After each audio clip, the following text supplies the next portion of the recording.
Assalamualaikum warahmatullahi wabarakatuh. A'udzu billahi minasyaitonir rajim. Bismillahirrahmanirrahim. Alhamdulillahi rabbil alamin. Wassalatu wassalamu ala asyrafil anbiya'i wal mursalin. Sayyidina Muhammad wa ala alihi wa sahbihi ajma'in. Subhanaka la ilma lana illa ma 'allamtana innaka antal alimul hakim. Wa la hawla wa la quwwata illa billahil aliyyil azim. Allahumma inna nas'aluka ilman nafi'a ونسألك رزقا طيبا ونسألك عملا متقبلا اللهم إنا نعوذ بك من علم لا ينفع وقلب لا يخشع وعمل لا يرفع والدعاء لا يسمع اللهم لا تؤاخذني بما يقولون واغفر لي مما لا يعلمون واجعلني خيرا مما يظنون أما بعد. Alhamdulillah, syukur kepada Allah Subhanahu wa taala, kita masih lagi diberi peluang dan juga masa untuk kita bersama-sama menambahkan ilmu pengetahuan, menambahkan keyakinan kita terhadap agama kita. Mudah-mudahan pertemuan kita pada malam ini diberkati dan dirahmati oleh Allah Subhanahu wa taala. Kita sambung pengajian mingguan kita, iaitu kisah para sahabat Nabi sallallahu alaihi wa alihi wasallam, suwarun min hayati sahabah Umair ibn Wahbin. Umair ibn Wahbin. Umair adalah seorang panglima perang daripada kalangan musyrikin Mekah yang telah selamat daripada mati dalam peperangan Badar. Dia selamat daripada peperangan Badar, sedangkan ramai di kalangan sahabat-sahabat yang lain, di kalangan puak-puak kafir Quraisy yang lain telah mati, termasuklah Abu Jahal. Dia balik ke Mekah. Dalam masa yang sama, anak dia telah menjadi tawanan perang oleh Rasulullah sallallahu alaihi wa alihi wasallam. Maka Umair sangat bimbang tentang keselamatan anaknya. Dibimbangi takut-takut dia akan dibunuh oleh Rasulullah kerana kesalahan ayah dia. Maka dia meletakkan azam untuk membunuh baginda sallallahu alaihi wa alihi wasallam. Dia sangat memusuhi Islam.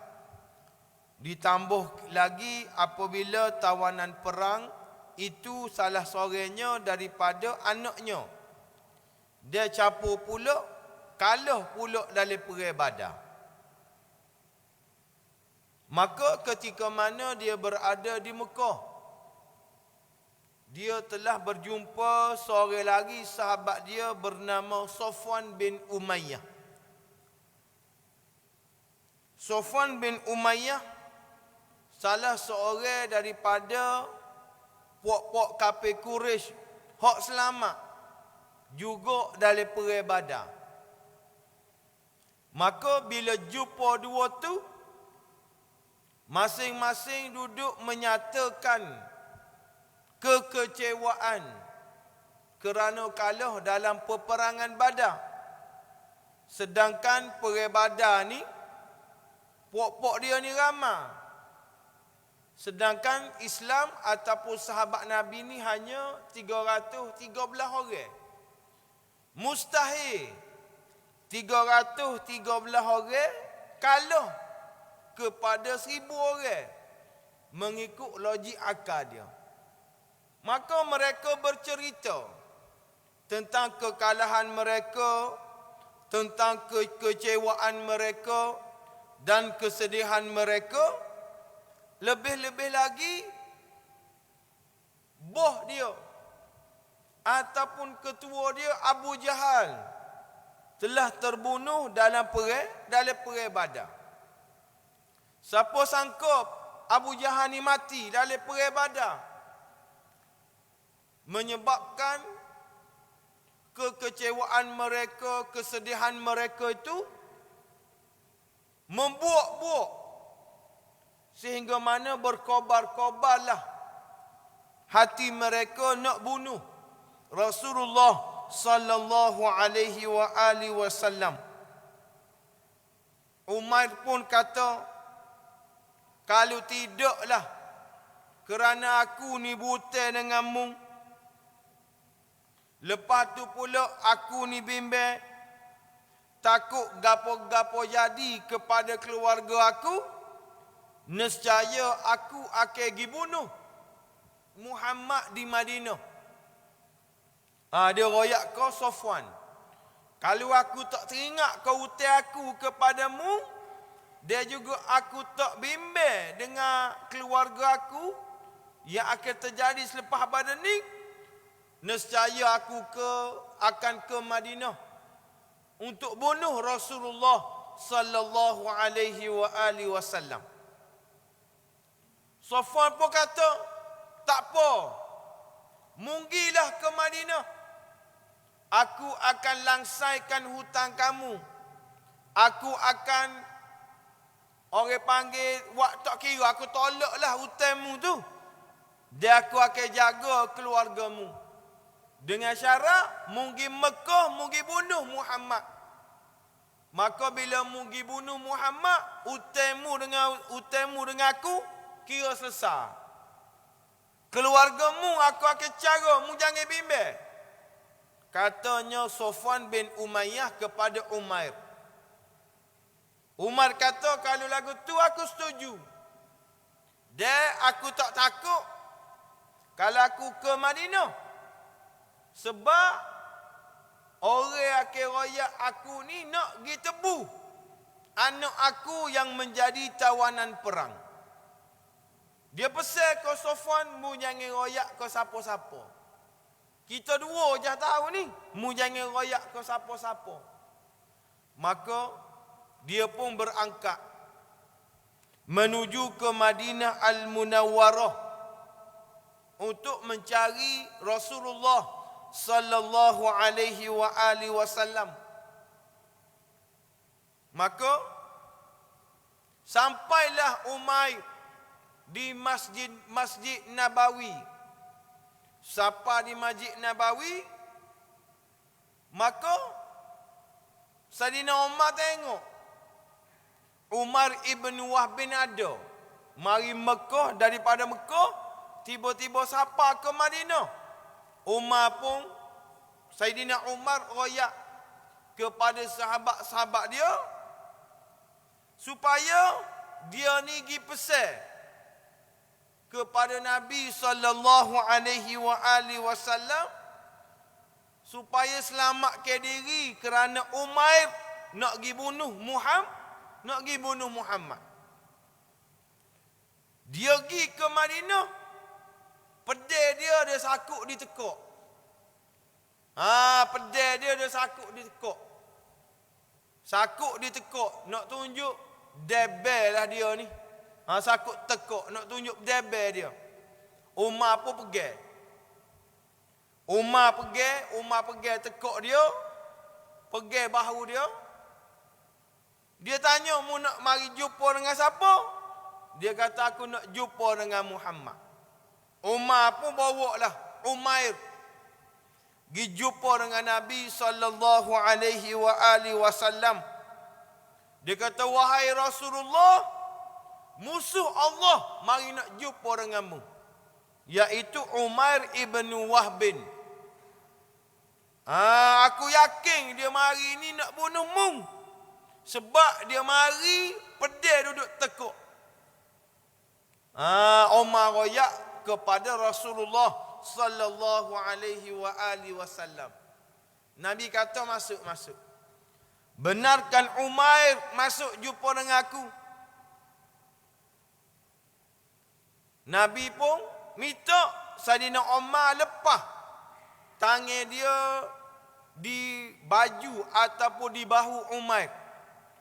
Lepas tangan dia di tekuk Umair. Nabi minta, wahai Saidina Umar, minta mu duduk jauh sikit dengan Umair. Mu jangan duk pergi lagu tu dia, mu jangan duk layan dia lagu tu. Mu baik mu lepas baju, mu lepas tangan mu di baju dia, di bahu dia dan juga di tekuk dia. Maka Nabi pun tanya. Dia kata, wahai Umair, mu ni nak mari buat gapo? Dia kata, aku mari ni, aku nak minta supaya anak aku dilepaskan daripada tawanan perang. Aku minta mu supaya lepaskan anak aku. Aku tahu mu ni seorang yang baik. Maka aku minta mu lepaskan anak aku sebagai tawanan perangmu. Dia kata, Nabi pun tanya. Lepas tu, rana pula pedih yang ada di tekukmu tu? Mu mari nak minta supaya aku lepaskan tawanan perang, iaitu anakmu. Tapi mu sendiri tu tekuk duduk, orang panggil pedih, duduk gantung di tekuk. Maka dia kata, apa sangat pedih yang aku gantung tekuk tu, kalau pok-pok aku ni kalah dalam perang Badar. Dia nak pelari. Allah gapo sangat agak pedih ni. Pok-pok aku kalah dalam perang Badar. Apa guna pedih ni? Lagu itulah. Nabi pun tanya. Sengoti sebab gapo mu nak mari sini ni? Dia kata, aku mari sini aku nak supaya mu lepas ke tawanan perang tadi, iaitu anak aku. Bila dia jawab lagu tu, Nabi pun dok kemu duduk buah ke dengan Safwan bin Umayyah. Mu dok buah dengan dia, mu nak mari jumpa dengan aku, nak bunuh aku. Kalau tidak, bila mu bunuh aku, maka Safwan ke pelsa akan langsa ke hutan kamu. Dia akan jaga keluarga kamu.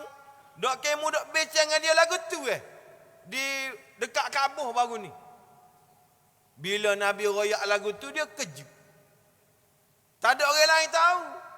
Safwan dan juga Umair sahaja yang tahu. Maka Umair terkejut. Maka bila dia kejut, serta-merta dia mengucap dua kalimah syahadah. Asyhadu an la ilaha illallah wa asyhadu anna Muhammadar Rasulullah. Dia tahu. Walaupun hidup buah dua orang tu je, tapi Nabi ni ada mukjizat dia. Nabi ni ada mukjizat dia. Allah Subhanahu wa taala sampaikan perbincangan di antara Umair dan juga Safwan bin Umayyah. Maka bila Umair ini memeluk agama Islam, maka dia tinggal di Madinah beberapa lama. Dia belajar agama, dia belajar Islam, dia belajar macam-macam lah. Semasa dia berada di Madinah Al-Munawwarah. Bila Umar ini memeluk agama Islam, maka Saidina Umar mengeluarkan ucapan keluar daripada mulut Umar. Umar katalah mana? La khinzirun kana ahabbu ilayya min Umar bin Wahb hina qadima ala Rasulillah wa huwa al-yawm ahabbu ilayya min ba'di abna'i. Saidina Umar kata, sesungguhnya babi lebih aku sukai daripada Umar ketika mana dia mari jumpa dengan Muhammad masa tu. Nak oyak Umar ni, saya lebih, orang panggil saya ke babi lagi berbanding Umar ketika mana dia mari jumpa dengan Nabi sallallahu alaihi wasallam. Nak oyaknya dia benci kepada Umar ni lebih pada babi lagi. La khinzirun, sesungguhnya babi ni aku lebih suka daripada Umar ketika mana dia sapa. Maka pada hari ini, setelah Umar memeluk agama Islam, maka aku sayang kepada Umar lebih daripada anak aku sendiri. Anak ayatnya sifat Umar Al-Khattab radhiyallahu taala anhu. Umar ni, Saidina Umar ni kita tahu, hamba pernah cerita dah sini. Dia orang backing. Dia orang tegah. Dia orang yang kalau kita baca dalam sirah Khulafaur Rasyidin, dia banyak mempertahankan baginda. Dia banyak backup Nabi. Dia banyak orang panggil jadi panglima lah, orang yang paling dekat dengan Nabi, pertahankan Nabi. Gapo-gapo berlaku dia lah. Tetapi apabila seseorang itu memeluk agama Islam, maka marah dia tu hilang, benci dia tu hilang, backing dia tu hilang. Mentah-mentah dia boleh terima seseorang tadi hok memeluk agama Islam. Hak lagu ni hak kita naknya. Kita marah kepada seseorang tu bukan kerana badan tubuh dia, bukan kerana muka dia, bukan kerana tubuh dia. Kita marah tu kerana Allah. Kerana sikap dia membenci Islam. Sikap dia mempermainkan Islam. Sikap dia memperlecehkan Islam. Tetapi bila dia kembali kepada Islam yang sebenar, kembali kepada agama yang sebenar, maka ilah hak kita nak marah, hak ilah hak kita nak benci tu. Tu orang panggil al-bughdhu lillah. Marah kerana Allah. Bukan kerana batin tubuh dia, bukan kerana perangai dia, tetapi kerana dia tolak Islam. Dia benci ke Islam. Dia benci ke hukum-hukum Allah Ta'ala. Tetapi bila dia kembali kepada Islam, maka 360 darjah. Dia boleh tukar sikap dia tu daripada benci kepada sayang. Amo cerita dah dulu sini. Ikrimah bin Abi Jahal. Anak dia, ayah dia siapa? Abu Jahal. Abu Jahal ni tak ada lah.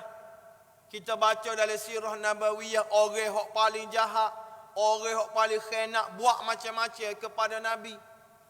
Bila Abu Jahal ni mati dalam perang Badar, maka dalam pembukaan kota Mekah, Fathu Makkah, Ikrimah bin Abi Jahal lari ke Yaman.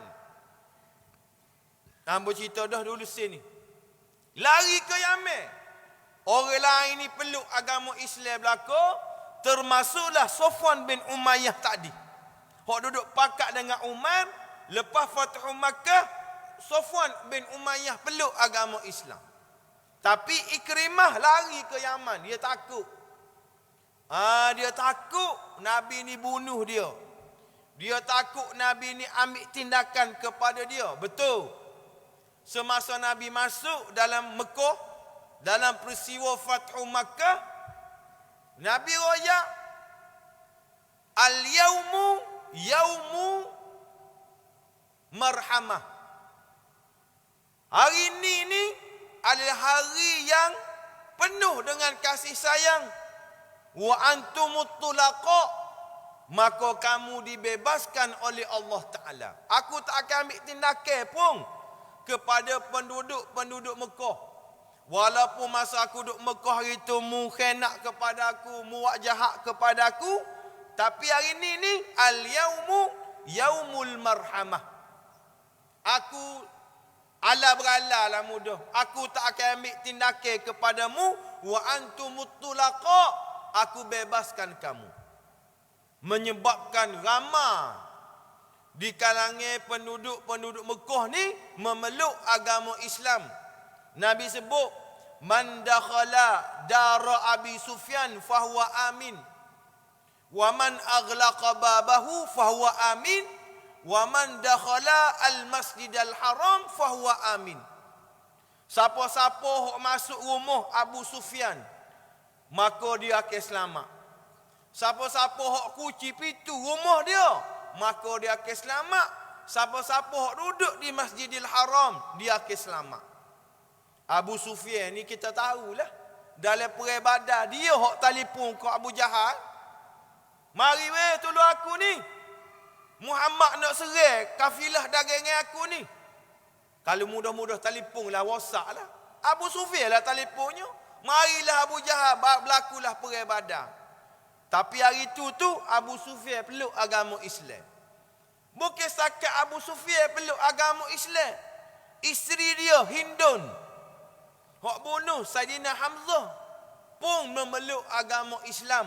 Dan Nabi tak ambil gapo-gapo pun tindakan. Orang bunuh pok saudara dia, Nabi tidak ambil tindakan. Ikrimah lari ke Yaman, bini dia peluk agama Islam. Tak silap nama Ummu Hakim. Bini dia peluk agama Islam, mari jumpa dengan Nabi. Dia kata, wahai Rasulullah, suami aku ni telah lari dari ke Yaman. Dia takut mau bunuh dia. Dia takut mau buat sesuatu kepada dia. Maka aku nak minta izin padamu, panggil Ikrimah balik semula ke Mekah. Dia aku nak mu bagi jaminan bahawasanya kamu akan maafkan dia. Nabi kata, mu panggillah kelik. Aku tak akan ambil gapo-gapo pun ditindakan kepada dia. Maka Ikrimah balik. Dalam perjalanan balik daripada Yaman, Nabi royak kepada sahabat-sahabat, wahai sahabat-sahabatku, Ikrimah akan balik daripada Yaman, akan jumpa dengan aku. Maka aku minta kepada semua, mu jangan kata gapo-gapo hok buruk pasal ayah dia. Nabi pesan, mu jangan royak gapo-gapo hok buruk pasal ayah dia. Ayah dia siapa? Abu Jahal. Oh, kalau kita kak mati puluh-puluh tahun dia jahat, dia oleh hak tu, mati lama dah, duk sebut pas sebut. Sebab mu sebut kejahatan orang mati tak sakit, tapi hak sakitnya siapa? Anak dia hak masih hidup. Nabi pesan benar. Nak oyak sifat orang panggil pemaaf yang ada kepada baginda sallallahu alaihi wasallam, menyebabkan orang suka peluk agama Islam. Ni orang panggil sifat pemaaf yang tidak berdendam. Walaupun orang buat macam-macam kepada kita, tetapi kita maafkan kesalahan orang lain kerana pahala dia sangat-sangat besar. Ganjaran dia sangat-sangat besar. Akhir sekali, hok masuk Islam tu, hok dulu marah kepada Nabi, khianat kepada Nabi, berdendam dengan Nabi, nak bunuh Nabi, bila peluk agama Islam dalam peristiwa Fathu Makkah, jadi panglima perang yang hebat. Jadi orang yang hebat, orang yang berada di hadapan dan mati syahid dalam peperangan. Termasuklah Ikrimah bin Abu Jahal. Ikrimah ni mati dalam perang nyamuk. Anak oyaknya tadi, Saidina Abu Bakar walaupun backing secara mana dia pun, tapi bila orang tu peluk agama Islam, mentah-mentah perasaan dia berubah. Ni sikap hak kita nak ni. Maknanya kita tidak berdendam. Kerana dendam itu menyebabkan rugi kita. Sakit kita duk pendai.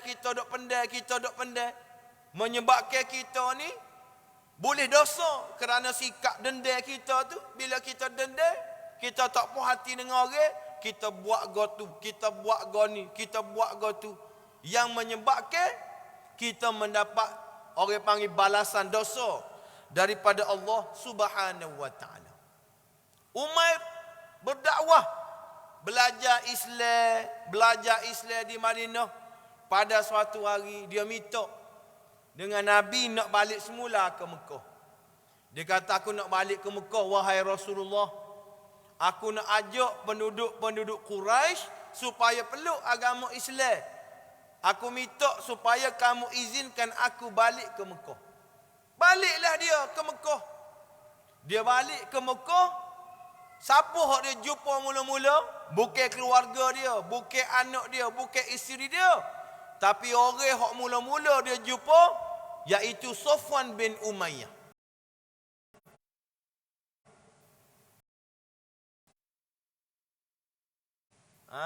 Safwan ni dalam kepala dia, mati dah Muhammad. Moga Umair pergi ke Madinah, tak kelik-kelik ke Mekah. Mati dah kali Muhammad. Sukalah dia nya. Tiba-tiba Umair mari jumpa dengan dia, royak. Ajak pula Safwan ini supaya peluk agama Islam. Nak royak beraninya. Kita berdepan dengan orang ni, berani dia. Ajak pula Safwan, mu tak ada pedah duduk dalam agama mu ni. Mu kena masuk agama Islam, agama Muhammad. Itu lebih baik kepada kamu. Nak oyak keberanian, amar ma'ruf nahi mungkar. Berdepan dengan maksiat, berdepan dengan kebenaran, dia tak takut. Qulil haqqa walau kana murran. Bercakap benarlah kamu walaupun benda itu pahit. Afdalul jihadi kalimatu haqqin inda sultanin jair. Seafdal jihad adalah kalimatu haqqin, bercakap benar, inda sultanin jair, di hadapan pemerintah yang zalim. Kita royak benda hak tak betul. Kita royak benda hak tak betul. Kena berani. Sikap berani inilah yang sukar kita cari pada hari ini. Lebih-lebih lagi kita berada di akhir zaman. Kerana kita nak jaga, orang panggil, kita nak jaga diri kita. Kita nak jaga periuk nasi kita. Kita nak jaga kita. Kita jaga kita. Kita tidak jaga. Dia Islam ni agama bermasyarakat. Agama bernegara. Dia bukan individu semata-mata. Ikutlah nak jadi gapo-gapo pun. Hak pentingnya, aku boleh semaya Jumaat 5 kali sehari. Aku boleh puasa sunat Isnin Khamis. Aku boleh pergi Mekah. Cukuplah. Gapo nak berlaku dalam kampung aku. Gapo nak berlaku kepada jiran aku tak cara. Hak pentingnya gapo? Aku boleh pergi mari masjid lek. Aku boleh buat ibadat aku. Gapo nak berlaku, aku orang lain ikut dia lah. Orang lain nak buat maksiat, orang lain nak buat gapo ikut mu. Hak pentingnya aku jaga diri aku jaga keluarga aku, selesai. Itu bukan sifat agama Islam. Sifat agama Islam ni dia kena cara kok orang. Dia kena cara kok orang. Hak depan rumah kita tu tak rajin mari masjid. Kena pergi rumah dia tanya. Kawan ni jarang tengok demo pergi masjid. Kena pergi. Kena ajak, kena royak. Ikut dia lah nak pergi masjid taksir. Nak buat maksiat gabung ikut dia. Itulah yang berlaku di negara barat. Kerana apa? Kerana bagi dia tu dia guna personal sin. Kecik Inggeris malam ni. Personal sin, dosa peribadi. Bagi dia dosa peribadi itu ikut mulah nak buat gapo. Jadi orang kafir dia guna personal sin ni sampai satu tahap anak dia boleh berzina dalam bilik. Walaupun mak dengan ayah duduk dalam satu rumah, dia boleh berzina dalam bilik. Apa? Itu personal sin. Itu dosa peribadi dia. Ikutlah dia nak buat gapo dengan jantan ke, mu nak berzina pun berzina lah. Itu dia panggil personal sin, dosa peribadi. Walaupun mu ayah duduk dalam rumah. Ni benda yang sangat bahaya. Yang cuba dibawa oleh Islam liberal. Ni dulu ada usaha-usaha nak bawa orang panggil Islam liberal dalam masyarakat kita menggunakan personal sin.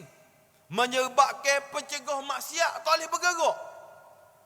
Orang maksiat ni tak boleh nak ketuk pintu rumah orang. Apa? Ikut kahwin nak zina, munggu dalam rumah kahwin. Letih. Ikut kahwin nak buat benda tak comel, pula rumah kahwin. Contoh bayangkan apa yang berlaku dalam masyarakat kita kalau benda ni berlaku. Orang kampung. Contohlah Tok Email lah. Tok Email ko, Tok Ngulu ko, siapa. Pergi royak ke orang panggil pencegah maksiat. Kata rumah ni amo tidak mengitar, amo napok. Hok mengitar tu memang tak betul. Gingitar lu benela tu memang tak betul. Ni kita napok jelas-jelas. Hok jatuh Tino duk masuk dalam rumah bukan mahram, kita tahu. Tino ni jatuh ni tak nikah. Bila rumah ni mak ayah tak ada, jatuh Tino masuk dalam rumah. Kita terima laporan, maka pencegah maksiat lagi. Ketuk pintu. Dia kata, dia tanya, betul kau ada perempuan ni sikit-sikit? Betul? Awak ditangkap berkhaluat. Kalau khaluat apa? Ini dosa peribadi saya. Letih kita. Ini dosa peribadi, ikut saya lah. Saya nak khaluat kau, saya nak zina kau dalam rumah saya. Bakal letak jawatan pencegah maksiat. Lagu tu dunia Islam liberal nak bawa kita. Letih kita. Nak buat maksiat tak apa, ni personal sin. Orang hidup zina lah dalam kereta, kita ketuk pintu. Ikut aku, kereta aku. Kita nak jawab gana. Kalau personal sin itu dibawa dalam masyarakat kita, dalam fahaman Islam liberal. Benda tu yang cuba dibawa. Tetapi alhamdulillah, benda-benda benih-benih Islam liberal tu kita buat, kita hapu, kita tohuk, maka alhamdulillah, maka boleh jalan dengan molek. Kalau betul-betul jadi benda lagu tu ke letih, hak ni sewa bilik murah, hotel bajet, duduk buat maksiat dalam tu ketuk itu apa? Ni dosa peribadi saya, tak ada kaitan dengan awak. Sakit kepala. Islam bukan lagu tu. Islam ni agama bermasyarakat. Kita tahu dalam rumah tu ada maksiat, kita kena pergi tegur. Ni ayatnya keberanian Umair. Dia ajak Safwan bin Umayyah berdakwah. Berdakwah kepada Safwan bin Umayyah. Safwan tak asyik terima. Tetapi dia tidak takut, dia tidak geram. Ni ayatnya akhir sekali Umair berdakwah di Mekah. Menyebabkan ramai juga penduduk Mekah yang memeluk agama Islam di tangan Umar ibn Wahbin.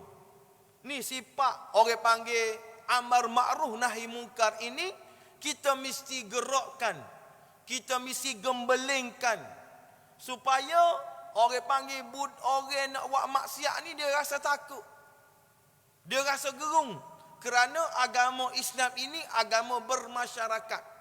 Saling tegur menegur di antara satu sama lain.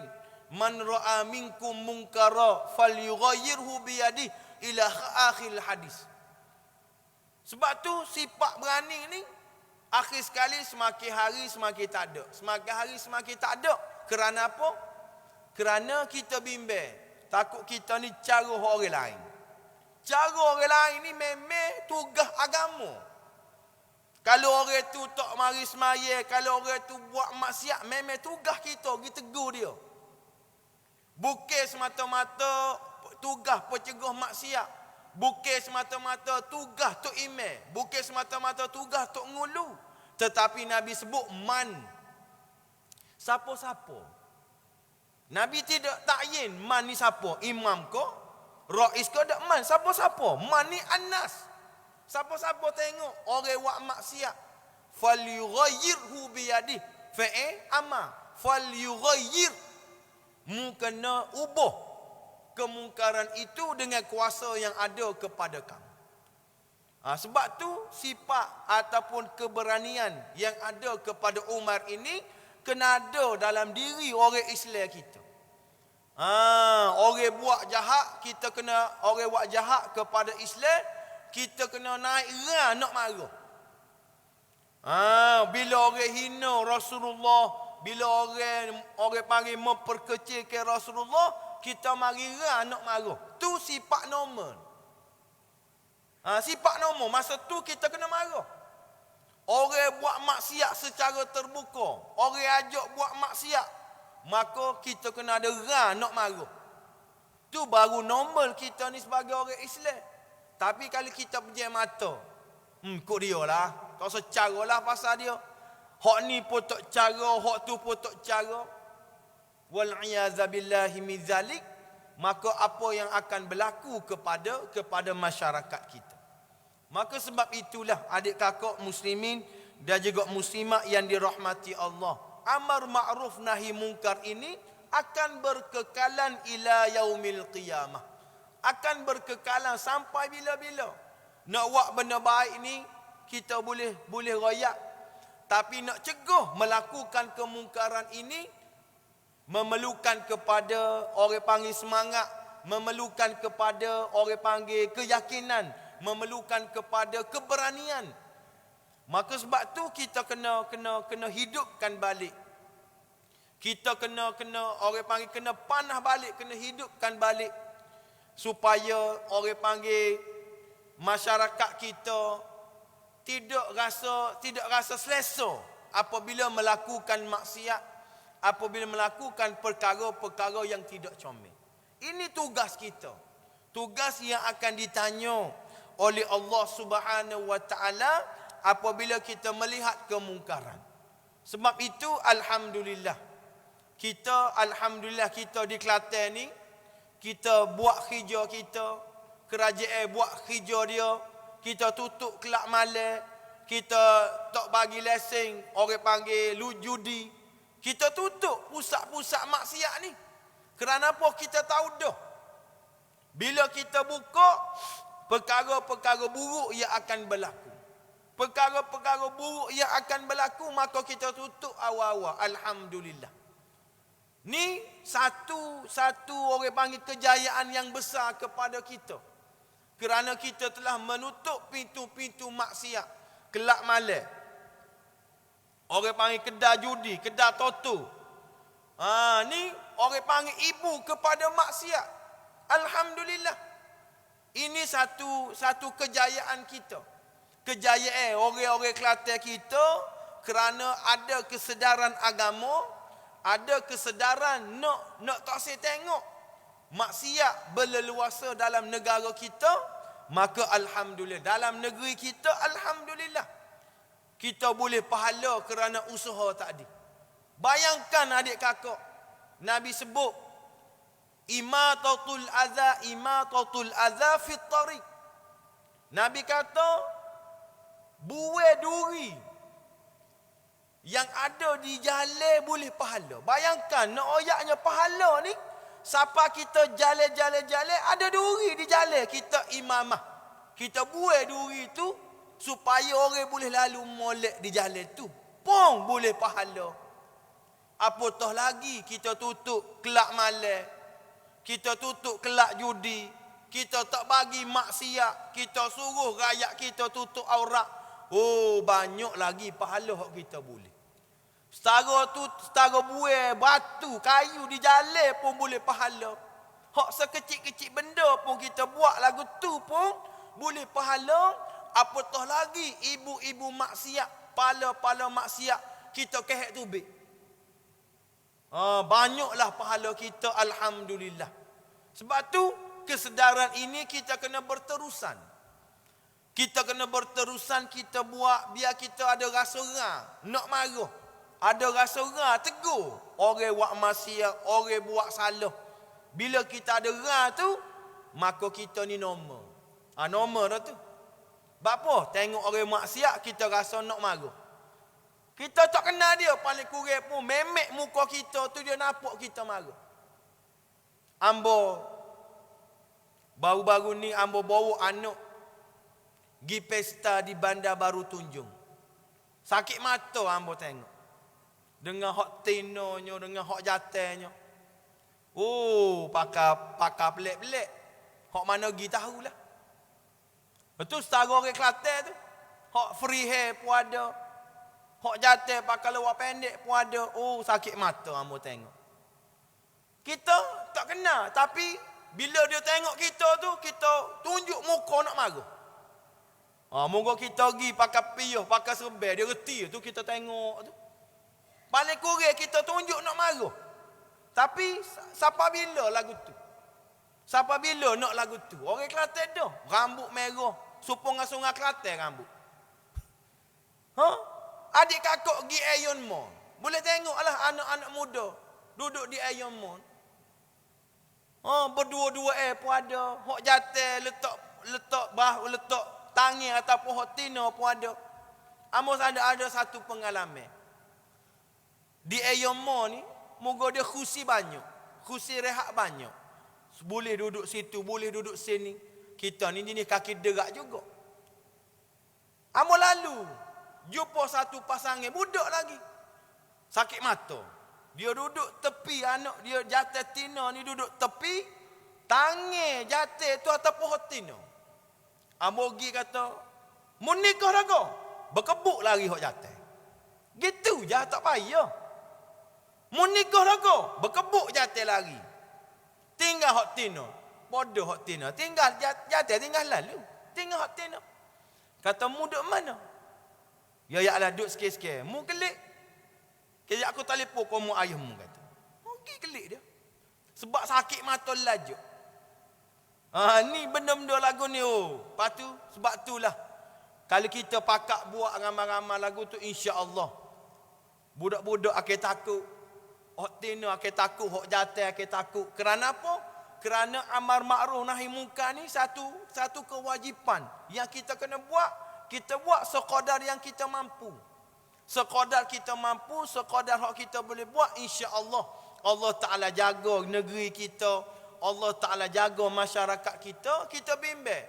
Takut kita buat tak cara, azab Allah Ta'ala ke turun. Wal'iyazabillahi min zalik. Wal'iyazabillah. Amo takut. Kalau kita pakak duduk dia belakang, maka berleluasalah maksiat menyebabkan kemurkaan daripada Allah Subhanahu wa Ta'ala. Cukup sakat tu dulu. Mudah-mudahan Allah Ta'ala mengampunkan dosa kita dan menambahkan lagi keimanan kita dan keberanian kita untuk kita tegakkan agama kita. Kita tegakkan masyarakat kita dengan agama Islam dan kita nak supaya negeri kita ni sentiasa berada dalam rahmat dan berkat daripada Allah Subhanahu wa Ta'ala. Aqulu qali hadza wa sallallahu wa lakum wassalamu alaikum warahmatullahi wabarakatuh. A'udzu billahi minasyaitonir rajim. Bismillahirrahmanirrahim. Alhamdulillahi rabbil alamin wassalatu wassalamu ala asyrafil anbiya'i wal mursalin sayyidina Muhammad wa ala alihi wa sahbihi ajma'in. Allahumma khtim lana bihusnil khatimah wa la takhtim alaina bisu'il khatimah. Rabbana atina fid dunya hasanah wa fil akhirati hasanatan wa qina azaban nar. Wa sallallahu ala sayyidina Muhammad wa ala alihi wa sahbihi wa baraka wa sallam. Wa akhiru da'wana anil hamdulillahi rabbil alamin.